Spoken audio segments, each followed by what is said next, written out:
Welcome to another episode of the award-winning radio show and podcast, Dr. Doctor. I'm your host, Dr. Chris Stroud. And Dr. Andrew Mullally here. We're here, and we and our guests discuss relevant and health-related topics, always from an authentically Catholic perspective. And today we've got a great topic. We do. And today's episode will be heard across the EWTN Global Catholic Radio Network. Back for another episode is Angela Baalmann, an outstanding young pharmacist that is really a wealth of knowledge. We're talking about over-the-counter medications. And the astute listener will remember, in the first of these two-part series, we talked about Tylenol, we talked about non-steroidal medications like Motrin, Advil, and we finished up with Benadryl for the most part, those top three things. Yeah, those are kind of the big three, but you'll notice if you go into the store, there's a lot more stuff. There's a lot more. A lot more aisles, and we're going to try and dive into some of those aisles and figure out how we should attack problems that we might be trying to treat over the counter. We're going to do everything from cough and cold to constipation. It just doesn't get any better than that. I love it. You know, in our last episode on this, we talked about how many over-the-counter medications there are. Yeah. To your point of how many aisles they are. And it is overwhelming if you just walk into one of the common retail pharmacies. Oh, when you go in there, either with a symptom or even sometimes I'll go in there, I'll know what I want. How in the world do I find it? There are so many choices. And it'll probably make me sound like an old boomer.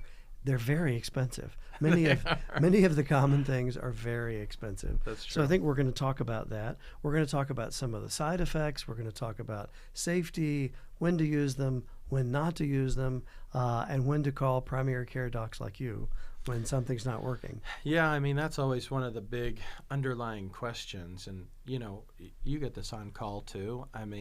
When you get a phone call, it's really hard to say confidently that the problem you're having is not a big deal.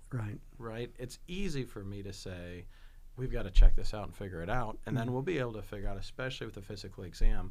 It's hard for me even, and I'm sure it's hard for a patient to say, I know this is not something that's dangerous. I'm going to try it over the counter. So that's hopefully one of the things we can flush out as well, is to what extent should I try something on my own, give it a try over the counter, and then when to seek out medical help? I'll bet listeners would be surprised. You tell me if you think I'm wrong. But a lot of times I want to know what failed. I want to know what over-the-counter medications you took that didn't work, because that's going to tell me something about maybe the direction that we should go. So sometimes that's part of the diagnosis.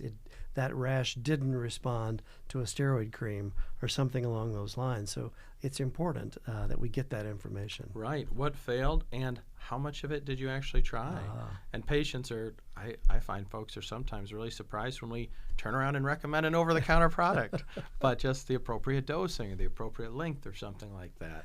Well, one of the more common categories that we're going to spend a lot of time on is allergy medications. Right. I would suggest that more people have allergy problems than don't have allergy problems, depending on the season. So that takes us into this episode's medical trivia question, listeners. And the question is this: how much do Americans spend on over-the-counter allergy medications in a year? Think about that. I'll give you a little hint. It's a big number. We'll see what the answer is. You'll have to stay to the end of the show to get that answer. So join us back after the break here on Dr. Doctor. And we are back today on Dr. Doctor with Dr. Angela Baalmann, pharmacist extraordinaire, who you met last week. If you didn't hear last week's episode, you really should go back and listen. We mostly highlighted Tylenol, NSAIDs, and Benadryl last week. This week we're diving into some of the many other over-the-counter products. We could talk forever. Folks who did listen last week will remember that Dr. Angela Baalmann is working at the High Point University School of Pharmacy in North Carolina. She got her PharmD from Kansas School of Pharmacy, and she is helping us figure out these over-the-counter medicines. Angela, thanks for coming back for another show. Absolutely. Grateful to be here. Okay, so we've done so much last time. These are, I don't want to say tangential, but they're not the big three. However, I get a lot of questions about this. I'm sure Chris does too. Cough and cold medicines. They're even in the news now, right? Mm-hmm. What if a patient comes up to you at the pharmacy and say, "Hey, I've got a a terrible cold. What should I take?" What do I take? What would you tell them? Yeah, well, I would say I'm sorry that's happening for start there, but I would direct them to products related to what they want the most, like immediate. So most people have like congestion, and that's what they hate because they Yeah. have like this headache, the sinus headache. Um, but other people really hate the cough. So depending on what it is, you just start Yeah. one place. Um, we can talk about decongestants and stuff like that for headache, but if we're talking like cough and cold, more specific to the area, there are two meds that I would mention to them. One is guafenicin, which is Mucinex, and then the other is dextromethorphan, which is brand name Delsum. So those two are really the big names in cough and cold. So one, the Mucinex thins your mucus and makes it easier to come up and cough up. So people are tired of trying forcefully to cough it up. This makes it easier. And then the dextromethorphan or the Delsum really suppresses the cough to make you not have as much of a need, and that usually helps people sleep better if they're up all night coughing. Now, the last time I was on that aisle in the pharmacy, I think I noticed about 19 different Robitussin, all in a different color box. Um, Yeah. what's the story with Robitussin for cough and cold? So Robitussin, I guess I didn't come across that one when I was prepping. I'm pretty sure that one has Well, there's dextromethorphan. there's a DM that has dextromethorphan in it as Yeah. well. Oh, Well, and it's Uh, the idea of combination products. Like yeah, Robitussin's a common brand, but there are so many combination products. How yeah. can you make heads or tails? Is it yeah, better to steer clear of the combinations or find the one with the most stuff in it? Maybe yeah. it'll work the best. How do we figure it out? Yeah, so it's a process, and yeah, I did double check. Robitussin is these two components, just another brand name. It's been a couple years, but Uh, I definitely see that one a lot too. I just forgot what was in it. So combination products are just so prevalent with cough and cold. sure. The reason being, I think, is everyone's trying to one up the other. Ooh, I got this component, or I got this new thing that'll help you with this other thing that you've never thought about treating before, even though we have. It just goes round and round.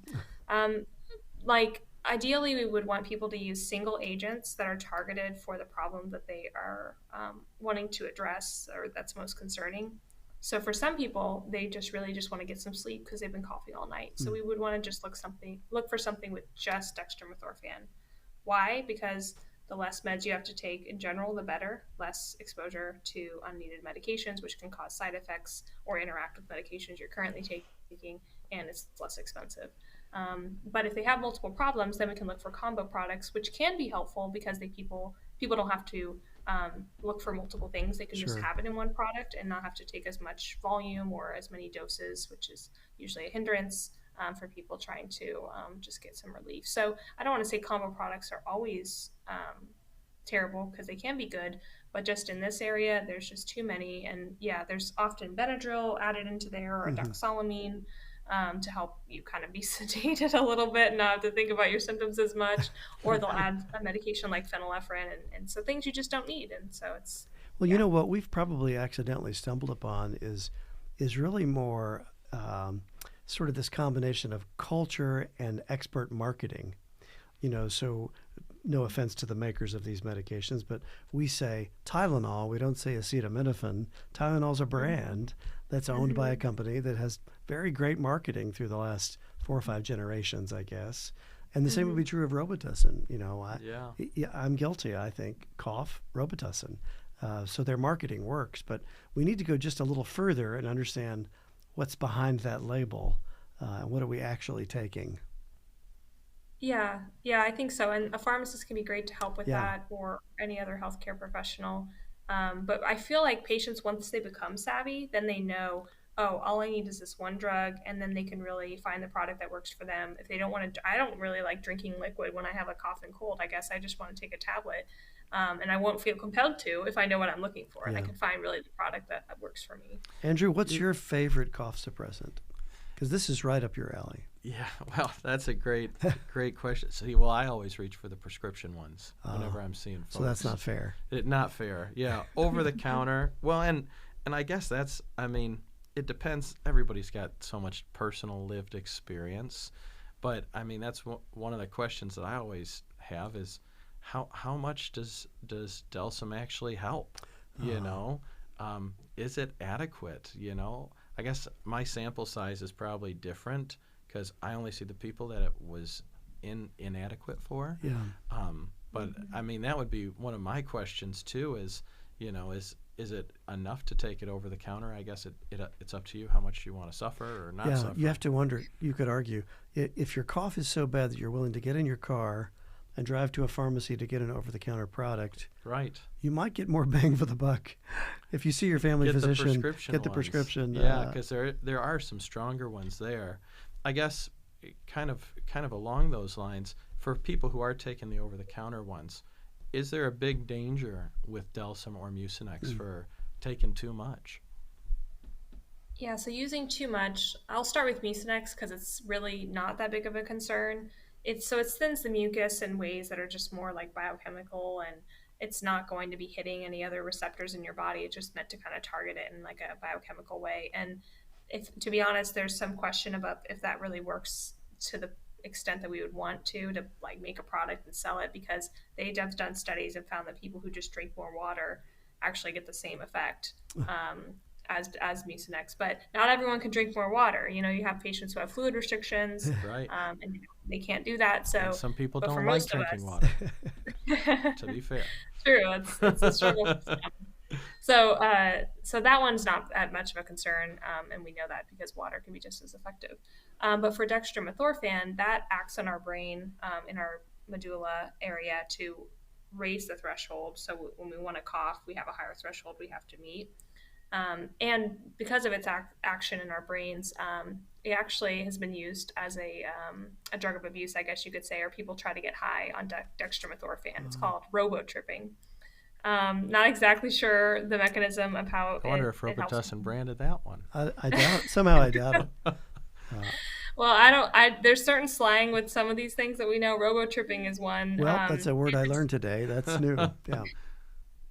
It does potentially some of the same pathways as like PCP, which is a drug of abuse, and Wow. ketamine, which used to be a drug of abuse, but now we have some medical uses for it. So, yeah, and that's obviously an issue because then people get addicted to like that euphoric effect, and they're not using the drug appropriately. So, Well, and not strictly the cough and cold family, but the next door neighbor, decongestants, right?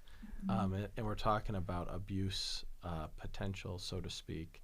Can you tell us, maybe fill us in on some of I've been reading about decongestants in the news, and it's not for lack of other news, it appears. What should we know about the controversy with the decongestants, and if I need one, what should I get?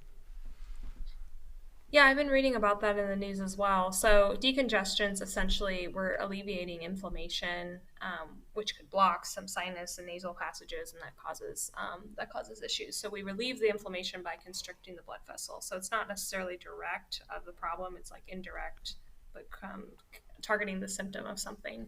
So there's two basic ones for like taking something by mouth, and that's one phenylephrine, which is brand name. Neosynephrine or sometimes Sudafed, although Sudafed I most commonly associate the other decongestant, which is pseudoephedrine. So phenylephrine and pseudoephedrine. Phenylephrine, I think, has been in the news the most because the FDA came out and said that we don't think this drug is effective. Essentially we shouldn't be using it. That is a buzzkill for everybody who just bought a whole carton of that stuff, Yeah. I mean, how can it be ineffective if it's been out for so long? What's the story? Well, yeah, that's a interesting question. So I read up a little bit on the history. I mean, I was taught in school that it wasn't effective, and I should recommend pseudoephedrine for most people. So it was known in the medical and pharmacy communities for a while. The question of should it be removed from over the counter involves the process of appealing for that and making sure the FDA understands and has data to support that decision. So from my understanding, there have been pharmacists and or doctors who have petitioned and said, we don't think that this should even be an option because my patients are buying it and they're wasting money or it's not working, etc. And there was appeals throughout the years. I don't know if they didn't have enough evidence. I don't know if the FDA was busy with other stuff and they couldn't get to it. I mean, we've had several issues that the FDA has had to address, from opioid crisis to COVID to, just everything. So it could be arguably on the back burner. But regardless, it is frustrating because you think if their product is there, it must work. Someone must have checked that. Mm. But because it involves regulation, that makes things slower. And because there are competing priorities in healthcare, I think that made it slower. But it's just not as powerful as pseudoephedrine, and I guess not even at the level to where we can recommend it for general use. So, Well, and pseudoephedrine is not strictly over the counter either. Right. Is that right? That's one of the behind. Is that the Mhm. only behind the counter over the counter medicine? Or are there others? There are other behind the counter medications. And I have to think, when we talked in the first episode about approval processes, I have to think that a drug is trying to get over the counter when they make that a application, and the FDA makes the designation of, okay, we're going to partially approve this, we're going to make it behind the counter, for whatever XYZ reason. So there are behind the counter drugs, and Sudafed or pseudoephedrine is Mm. one. And the reason being, though, for this to be behind the counter is because it can be used to make methamphetamine. It's a Sure. precursor. So in 2005, there was the Combat Methamphetamine Act. Methamphetamine Act. So that really required all pseudoephedrine to be behind the counter, and it required proof of proof of your identity, so we could track how much people were buying, and there were limits set on how much you could get per day and per month. And we have a whole tracking system that all the pharmacies in the state are required to participate in. But We're back to trying to the basics. If you feel Mhm. clogged up and nothing is coming out, and you're feeling that pressure and that discomfort, basic pseudoephedrine is a good choice. Oh Is yeah, it that works fair to very say? well. Yeah. It works very well. Just don't make mess with it. And And it's a and component, to also, Andrew's point, it's a component to a lot of other combination products. They'll mix yes, pseudoephedrine. it's honestly, to me, the most I see it is with other allergy products. Yeah. So like Claritin D, Allegra D. It's true that like it could be with some of the other cough cold products, but Yeah. I think that I see most often it with allergy products. Yeah. What are the big side effects to watch for or dangers apart from abuse with pseudoephedrine? Sure. I think the biggest one I remember is insomnia, and this is a Mm. stimulant. And how it works is it constricts your blood vessels by pumping out the norepinephrine from your cells so that they can start working on your blood vessels. So norepinephrine is a catecholamine. It's a stimulant. It's get your sympathetic nervous system going. So that can keep you up at night. And I remember the first time I ever took it as a technician. I don't know why my boss pharmacist didn't tell me, don't take it. It's 8 o'clock at night. But I took it, didn't sleep at all night. It just kept me up. So that's a big side effect. Depending on the duration and what product you get, you want to take it just to where that drug is probably wearing off or has worn off by the time you go to bed. So if it's a 12-hour product, don't take it any later than 12 p.m. If it's a 4 to 6 hour, take it no later than like 2 Mm. or 3 p.m. And some people will be more sensitive and they really have to take it early in the morning and no other time. So insomnia is one. Anxiety due to like that stimulant effect that can kind of get people a little too ramped up, and then it can increase your blood pressure because it's not only constricting the blood vessels in your face, it can sometimes do it throughout your body. So if you have uncontrolled high blood pressure, you don't want to add insult to injury, and you just want to find other ways to relieve your congestion. Yeah, good points all. Um, we should probably, you mentioned allergy medications, and these are all in the same section of the pharmacy. In fact, it can be overwhelming just to walk down that aisle. But so cough and cold things to Mm-hmm. suppress the cough, decongestants to try to open things up if you're feeling Mm-hmm. congested. But what about that category of allergy medications? I would have to imagine, I'm sure you see this in your practice, more people suffer with seasonal allergies probably than do not. Um, Yeah, I mean, it's kind of, we talk about seasonal allergies. I had somebody ask me the other day, like, what happens if you get them all the time? I'm like, you can get more than one season. They can be year round. Right. Seasonal is kind of a misnomer almost. I mean, I have no idea, but I think it'd be interesting to know, be a good trivia question, how much money is spent annually in over-the-counter allergy medicines? That's a Yeah. lot, I think. It has to be a lot. So what do listeners need to know about over-the-counter allergy medicines as a category? I think that this category, I feel has grown so much, and there's better solutions than ever that are Uh, affordable, and lots of options. So I like this category. I think I'm always happy to answer those because I feel like I can give someone some relief that's pretty Mm. consistent. So the first category are in intranasal corticosteroids. So some sort of nasal spray. It's a steroid. A lot of us know about steroids with like prednisone or hydrocortisone cream, but these are intranasal. So things like fluticasone, which is brand name Flonase, triamcinolone, which is brand name Nasacort, and budesonide, which is brand name Rhinocort. Really, they all are like the first line or the first thing you want to go for if you're having nasal or eye or congestion type symptoms that you're pretty sure are related to allergies. They work in a complex way, but down to the cellular level, they're getting rid of all that allergy cascade that's going on. So that's a really good one, and I feel like it's pretty simple to apply if you apply it correctly. The other big category are antihistamines, so blocking the histamine component that is part of the allergy cascade. And here we're being selective if we're using drugs like Claritin, Allegra, Zyrtec. Those all block the histamine receptor that's specific to allergies. So they're very safe to take like every day, both either the intranasal steroids or the antihistamines. And they work really well for a lot of people. And as soon as they go off of them, they know they can tell that they're having all their symptoms again. So they're pretty powerful. Is there one antihistamine for allergies that is better than the others? Uh-huh. There's three, at least three, I think maybe even more now, of antihistamines that folks will take. Sometimes they'll take them kind of indefinitely for allergies. Do you find that one has a better hit rate? Were you guys taught anything in that way? Yeah, so when we learned it in pharmacy school, essentially I think Allegra has a slight competitive advantage in terms of how well it manages symptoms, but they're all pretty equal. You find the one that you will take and take consistently. Zyrtec is probably one of the most common. The thing with Zyrtec is it's the one that causes the most sedation or drowsiness, Mm. and that's just based on its structure. It still is selective and all that, but we talked earlier about like antihistamines can cause drowsiness if they're not selective. This one just is the one that is most likely to cause it of the selective, and so that risk is also a little bit higher in those who are elderly. So I just generally say try Allegra or Claritin first because I don't want the patient to have like allergy, or I don't want them to be drowsy starting off and having a bad experience, because I feel like one will work, but really any of them work. And they have a new like selective med called Zizal. Again, it's just everyone's just trying to be the new kid on the block and something else to appeal to whatever. It's probably more expensive. You probably don't need it. If you've tried all other three, then yeah, sure, try Zizal. Like by then you should probably talk to your doctor. But Well, I'm old enough to remember when those came on the market as prescription medications.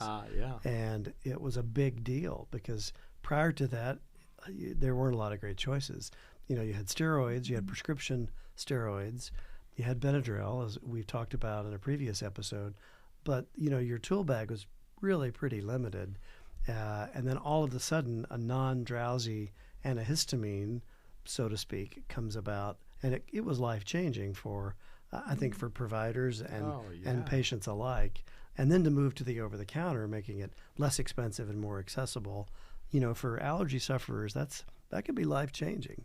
Well, and I think one of the things that surprises a lot of patients, at least that I talk to, is that the bulk of allergy treatment is over the counter now. Yeah.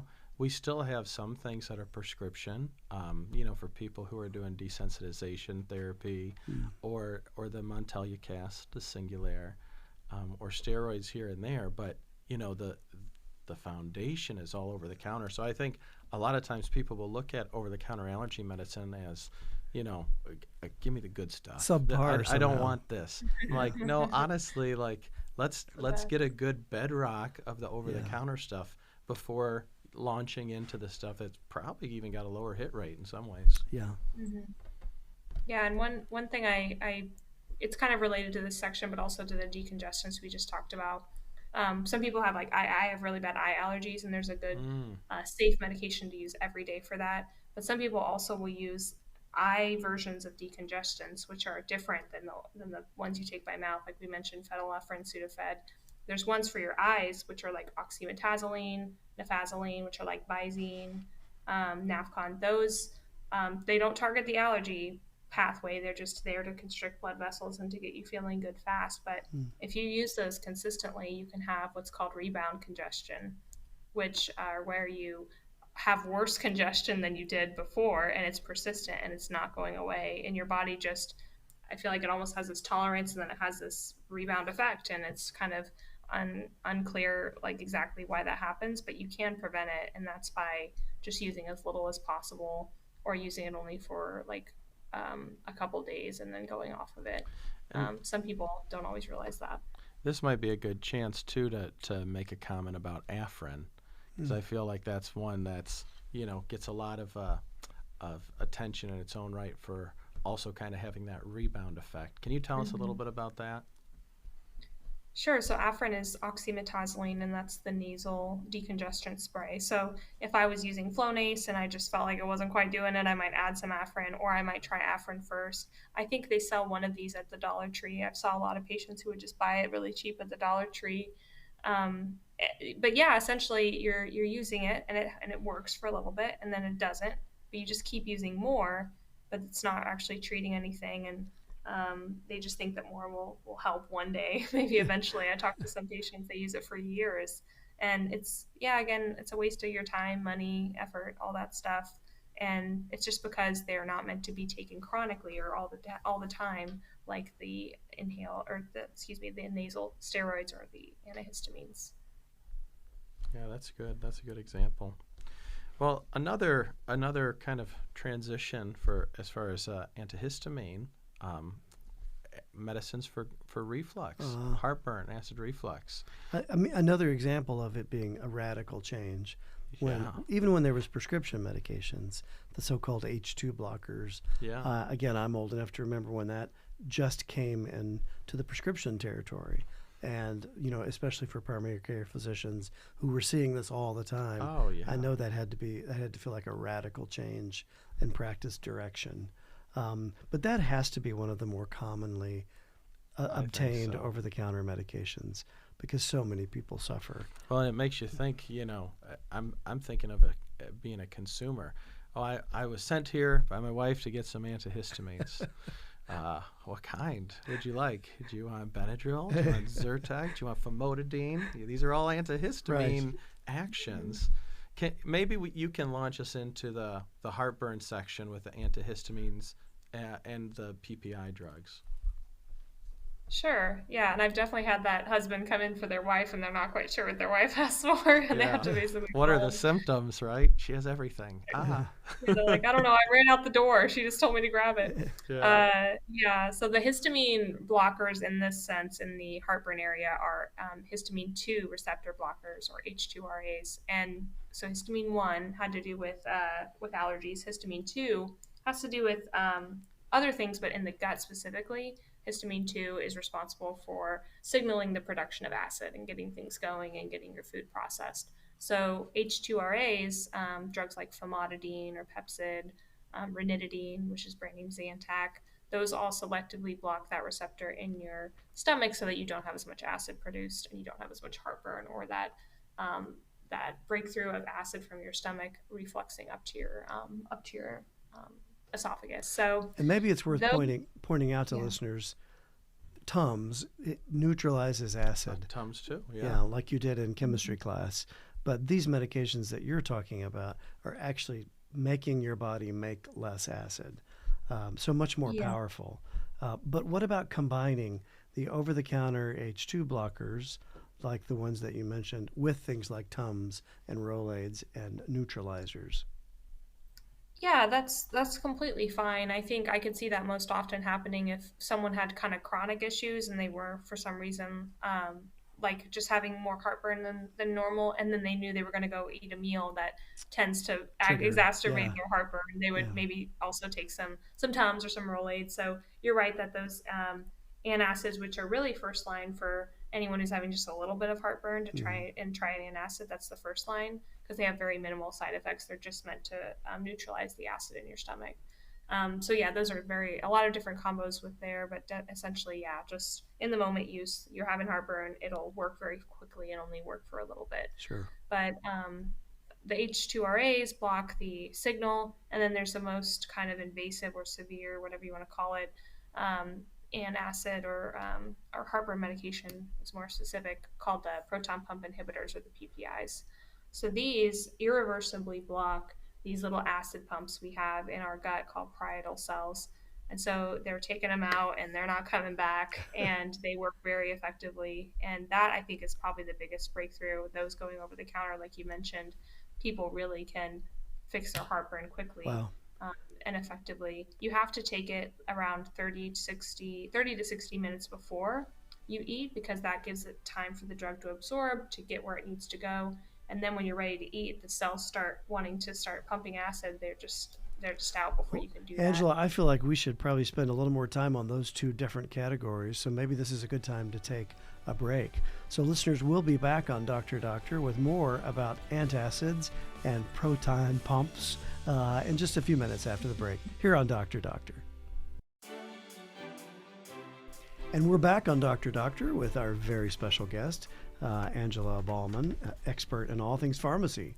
And let's, where we took the break, we were talking about not the antacids, but the categories of medications that make you make less, I think we could say. And you were just going through those two different but important categories. So maybe you could summarize that for patients, and let's give them the names of each category so we can be clear about it. Sure. So there are the, I guess, more simple H2RAs. They're blocking a histamine receptor in our stomach specifically, and those are drugs like famotidine, which is brand name Pepcid, ranitidine, which is brand name Zantac, and then one I don't think I mentioned, which is cimetidine, which is brand name Tagamet. I think Tagamet was the first one to come out years and years ago. Yeah. Yeah. Yeah. And then with your more invasive or complicated category, they're the proton pump inhibitors, or the PPIs. And those completely block the cells that make acid in your stomach. So those are drugs like omeprazole, which is brand name Prilosec, Right. esomeprazole, which is brand name Nexium, and lansoprazole, which is brand name Prevacid. So they all end in azole, which is helpful. And they're all over the counter, and they're just different. So how should the consumer choose between all of those, or is there a rule of thumb? I would say there's a rule of thumb for which one to try first. If you're having pretty mild or kind of predictable or infrequent heartburn, it's best to go for one that's less invasive or less permanent, I guess you could say. So the H2RAs, things like a Gabapepsid, safer. The effects are more reversible. You're not irreversibly inhibiting something. So when you stop it, things will go back to normal, which may be what you want if you've resolved the cause of the heartburn. So if you're having more mild symptoms, go for one of those. If you're having more severe symptoms that really interfere with your daily activities, quality of life, etc., then going for a proton pump inhibitor. Really, any of them are effective. The Nexium, which is kind of a specific form of the Prilosec, they really both work equally. One potentially just might work 2 or 3 minutes faster, but for the price difference, I don't think it's a very big deal. So either one, whatever's most cost effective. And that one, as we mentioned, you got to take before a meal, ideally like an hour before a meal for it to work, versus like the things like Pepcid or the H2RAs, you can take like half an hour before a meal, or really when you start eating. So And convenience might come into play. risks and side effects with these medicines, anything to watch out for? Yeah, so since with the H2RAs, we're just so selectively blocking what we need to block, there really are not any side effects except for the general, like, like burping or gas or whatever, but that's all part of heartburn anyway. I think that's probably why they were reported. Really no side effects that I would tell someone about. They're pretty benign. However, the proton pump inhibitors, because they are so powerful and because they work in such an irreversible way, there are side effects more on the long term than on the short term. So with that, there's been a lot of controversy. At first, people thought they were safe. Let's use them all the time, no problem. But then some data started coming out related to what they do with absorption. So we need an acidic environment to absorb certain things. One of those being it turns out certain vitamins like B12 and magnesium are not as easily absorbed if you don't have that acidic environment chronically.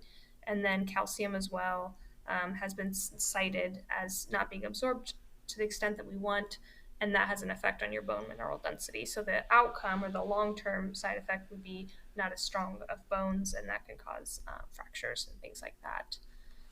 So before you're on it for a long time, there's a point of thinking, I guess. You got to make a decision. Yeah. It's a pros and cons. It's not totally risk-free. No, and I think around 3 to 4 months of use, if they're going to potentially be on it for longer, then you start having that discussion. I will say that, like, you should always let your doctor know if you're taking something over the counter day in and day out for that amount of time. And for some diseases, like the type of heartburn that really can kind of erode the esophagus, you have to take something that powerful, and then you just try to deal with the side effects, because if you don't take it, there's worse outcomes. So sometimes they're justified, is what I'm trying to say. The other side effect potentially is increased risk of infections. Maybe these drugs affect our immunity, maybe, but most likely what they do is not kill the bacteria that we have in our gut, which the acid is meant to kill. So we don't have the acid anymore to kind of like burn up the bacteria, as I would say, in our stomach, and that bacteria can then get absorbed or affect our other GI tract, and that can cause infections. So those are the two biggest risks. I'm sure there's some others, but those are the ones that have the most data right now. When, I guess kind of moving on a little bit, when you have someone come in maybe and say, hey, really constipated, kind of full of it, hopefully they'd stop and ask for advice. What would you tell them to pick up over the counter? For constipation, it would depend on what the progression has been and what they're really looking for. So, I mean, sometimes people think that they have to go to the bathroom a certain number of times or a certain day because that's how they've gone for years and years, and they actually don't. Like, there's not necessarily a certain prescribed regularity for everyone. So clarifying that and making sure they're okay with that is what I usually start with. I ask what they've tried before. But if they're there for a medication and they're like, I want to go as soon as possible, then we just try and talk about what their options are. So the things that are like, I want to go as soon as possible, are things like suppositories and enemas, which are not as fun. But those work the quickest. So like glycerin suppositories or mineral oil enemas. Aside from that, the next most quickest relief would be things like stimulants. So those are things like senna and bisacodyl. What those do is like I call it punch the stomach to start going and moving. And you don't want to use those for too long because the stomach can only take so much innervation, and then it kind of forgets what to do on its own.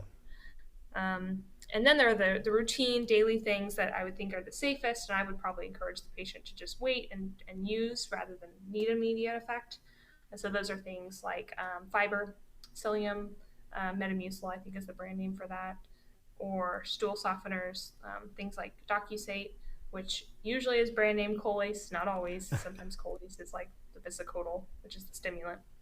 And then things like they're called hyperosmotics, so like Miralax. They're drawing in water to help the stool kind of pass a little bit more easily. So those are kind of the general areas I would tell a patient about. You know, Andrew, I don't know about you. My bias is, of all of the common complaints, constipation always bothers me when I'm listening to it from a patient, because I'm thinking, you're an otherwise healthy person. Why are you constipated? Right. Is there something else going on? Do you have a giant tumor in your abdomen? Right. Do you have some serious functional problem? And so if there was one that I would say don't ignore, see a doctor. It's going to be constipation that doesn't quickly and easily respond to all of the things that Angela just mentioned. Well, it's kind of funny. I use all of these frequently for folks, and I spend most of my time trying to convince people they're constipated. It's a rare person who'll tell me, hey, I'm really backed up. Most of the time, they'll have abdominal pain. Yeah. Ultimately, it's functional constipation. But it's, everybody's so different on that. Sure. I guess the flip side of that, something that I hear even more often for patients trying stuff over the counter, is diarrhea. What should we think about the over the counter options for diarrhea? The biggest over-the-counter product is Imodium, which is the brand name for loperamide. There's also Pepto-Bismol, which is bismuth subsalicylate, but I feel like loperamide and Imodium, like that is just the best fix. And many of us know, like if we are on an opioid, it kind of makes us constipated. So it's using that same mechanism, only it's not an opioid. It's just a very, very specific type of activator of those receptors that helps just stop our stomach up, give it more time to absorb some water so it doesn't go out in a diarrhea fashion and get things kind of figured out. So lopiramide's the best. The other thing I really always stress is like make sure that they are staying hydrated if they have diarrhea, even while they're taking this. And loperamide, how you can take it after each loose stool up to a certain maximum amount. You kind of load up on it, and then you can take it after each loose stool. So like every time you take it, take some water. You just lost some. So yeah, that's what I usually recommend. Okay, very good. And any, I guess, for the constipation and diarrhea categories, any pearls as far as, oh, be sure you don't do this or don't take Imodium, you know. With something else. Yeah, combination, side effects. So for the constipation meds, actually the mineral oils and the fiber can actually prevent you from absorbing other meds that you're taking. So usually we want people to take everything together because then they're more likely to take it and it's easier. But not with certain constipation meds. So fiber, I mean, it just kind of binds things up, and some fibers form this gel that kind of just move along with the stool, and that's how it works. But it takes your meds with it, and then your meds don't get absorbed. So depending on the product, you just want to separate it. You want to take your meds and let those get absorbed, and then you can take your fiber, or vice versa.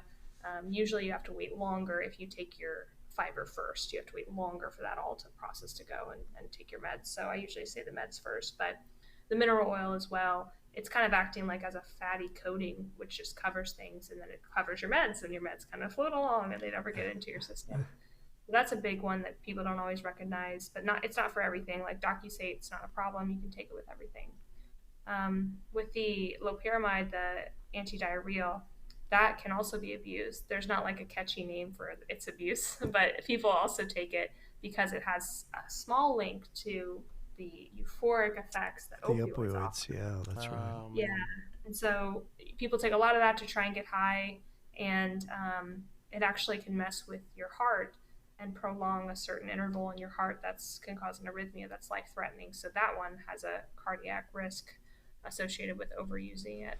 So that one we've seen a couple times since that's become more popular recently. I feel like these things come in waves. People try things and they let them go and they try them again. So it's that one TikTok, if you ask me. Right? Kids these days. You know, Angela, maybe in our last 5 minutes here, there's so many things to talk about.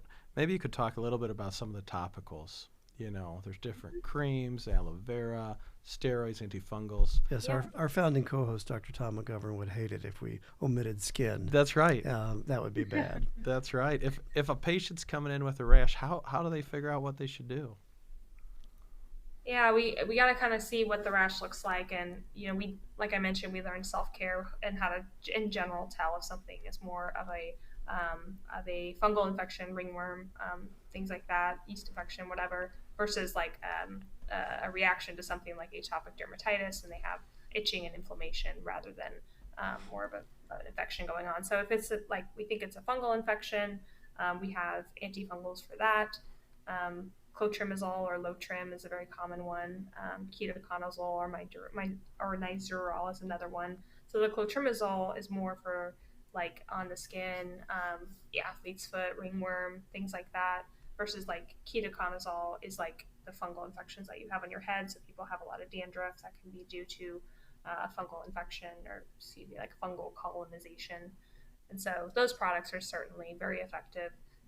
And then if things don't get better in a certain amount of time, we go and refer to figure out what's the issue and if they need something stronger.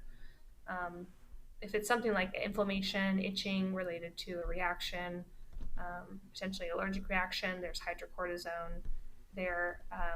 I think the brand name for that is like cortisone 10. Yeah. This is the only steroid, to my knowledge, that's over the counter.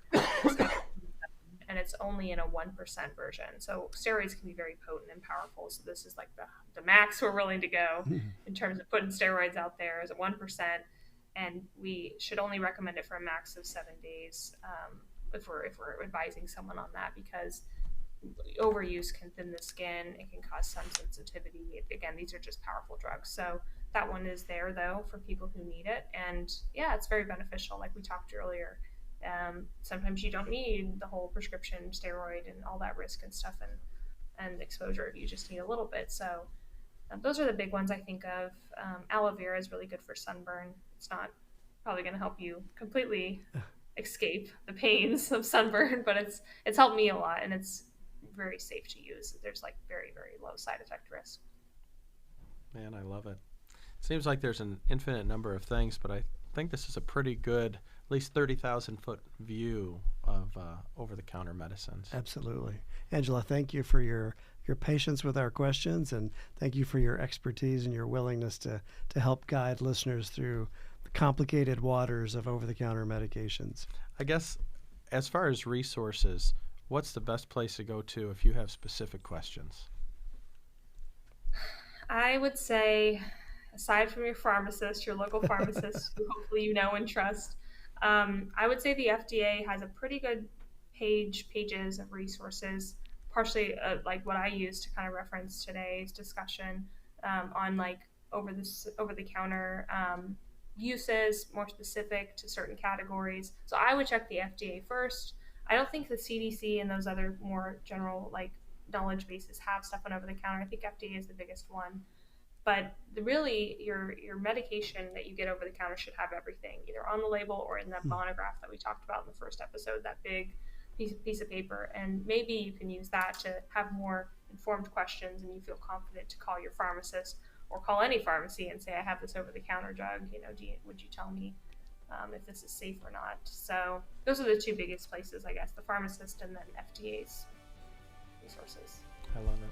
We'll leave it there. Angela Baalmann, pharmacist extraordinaire, thanks for joining us here on Dr. Doctor.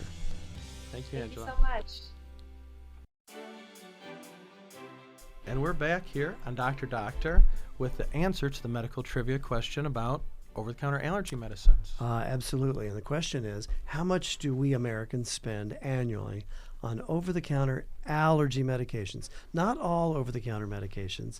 That would be an interesting trivia question. But how much do we spend just on allergy medications for those pesky symptoms that many, many of us get? I'm seeing a big number in my head. It's big. According to, I believe it's the American Academy of Allergy and Immunology, those guys are experts on these matters. True. They say $4.5 billion with a B dollars every year goes into these medications. Yeah, it's really incredible. I mean, so many people have these issues, and having the over-the-counter products are good. That's a lot of money. So, I mean, you want to be a wise consumer. If you're going to be spending a significant amount of money, you want to be getting the right stuff. So, well, when I hear that number, suddenly I'm thinking, there's a Walgreens and a CVS on every corner. yeah, Maybe that's why. yeah. Just on sinus medicines alone, there's $4.5 billion in revenue to be made. Those guys don't seem to be hurting too badly. They're doing okay. They're everywhere. Part of it is the allergy medicines for sure. I mean, hopefully these shows kind of help listeners, give them an idea of where to start at least. We talked about a lot of medications on this episode. In between the two episodes, we've really covered probably the entire over-the-counter aisles at most large pharmacies. I mean, thinking back, we did cough and cold things, very, very common. We did allergy, the $4.5 billion. We talked about decongestants. We talked about one of my favorite categories, the reflux, which is so confusing. Yeah. And she did a great job breaking that down for us, and to the more invasive sort of turn off your acid production, maybe permanently, to just neutralize your acid, to just block the amount that you're making. I thought that was fascinating. And then you forced her to talk about constipation. Got to get to the bottom of it. Absolutely. That's what I say. And it's very important. And so all of these things, there's a time and a place. I guess for our top three takeaways, the biggest thing that I think folks should consider is when to go to the doctor. And I don't know what you tell folks, Chris. I mean, when in doubt, ask, first of all. Ask your pharmacist, call your doctor. If you're considering it, I would call. I mean, just to be safe. in general, if somebody's dealing with something over the counter and you're an adult and it's mild in your eyes, you can probably go for 3-4 days without any trouble. Yeah. If it's something you've never had before, or it's a little kid and they can't tell you everything, I would look at that a lot more suspiciously. Any new symptom you have, probably the first time you want to get it checked out. Is this heartburn or is this my heart? It's hard to tell that over the phone. It really is. So if it's not something you're familiar with, I wouldn't hesitate to get appropriate medical advice. When I hear you say that, I have to add in, if you have a relationship with a physician such that you can't call their office and get that advice, you need a new physician. Yeah. If you get a voicemail and we'll call you back sometime, or you get a phone tree and nobody calls you back, because this is what primary care physicians are trained to do, to triage and to listen to these problems and decide, big deal, not a big deal. So, if you're in a relationship with, maybe a large practice or something somewhere in the country, listeners, and you don't have that kind of relationship, you should get it, because that's the way it's supposed to work. It is important. And so don't overlook things and think that it's only over the counter. But on the second point, a lot of times we'll prescribe over-the-counter stuff. So just because it's over-the-counter right? is good, especially for allergies. In some cases, it's the best there is. Yeah. You don't need a prescription. That the over-the-counter, I think a lot of us have a bias against it because I didn't have to go get a prescription for it. Oh, yeah. Or folks have tried one of the over-the-counter things, and, allergies are a great example. I'd like you to try the nose spray and the pill together and see what happens. Now, we should probably point out where, on the one hand, we're saying just because it's over the counter doesn't mean it's not effective. It also doesn't mean that it couldn't be dangerous. That's right. If taken improperly. So remember that as well. And I think for the third takeaway for me, it was this idea, and we referenced it some in our last episode. Use the pharmacist expertise. Yeah. If you have a question and the pharmacist is there, take advantage of their expertise. They have years of training. They are a wealth of knowledge. What about the blood pressure medicine I take? Can I take this decongestant with it? Just as one example. But call on that expertise. They are experts and professionals. They're trained to help. They want to help. Well, on that note, we hope everybody enjoyed this show. I sure did. I did as well. And thank you, listeners, for listening to another episode of Dr. Doctor. You can find this episode and all of our episodes at our website, drdoctor.org. You can click on Episode Archive, and you can hear every one of our more than 300 episodes if you want to. And we even have a video version for folks who love YouTube. You can find us on YouTube. Easiest way is to go into drdoctor.org, click on the YouTube link. We also have an area where you can submit a question or an idea for a future show. Until that future show, I'm Dr. Chris Stroud. And I'm Dr. Andrew Mullally, and we're signing off until your next dose of Dr. Doctor.